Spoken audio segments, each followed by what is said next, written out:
Hi అండి. ఈరోజు French fries చేయబోతున్నాను. మా పిల్లలకి ఈవినింగ్ స్నాక్స్. బియ్యం పిండి ఒక 2 స్పూన్స్ తీసుకొని అందులో ఫ్రెంచ్ ఫ్రైస్గా మిక్స్ చేస్తున్నాను. ఇలా కలుపుకోవాలండి. ఆయిల్ కూడా హీట్ ఎక్కింది. ఆయిల్లో వేసేద్దాము.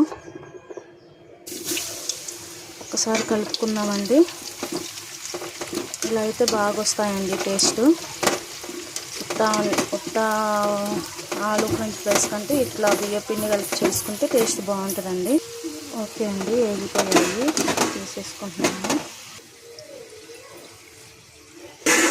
ఓకే అండి, ఇందులో లైట్గా ఉప్పు స్ప్రింకిల్ చేస్తున్నాను. అలాగే కారం కూడా స్ప్రింకిల్ చేసుకోవాలి. మా పిల్లలు టేస్ట్ చేస్తున్నారండి. ఓవర్ యాక్టింగ్ వద్దు సూర్య. Super super.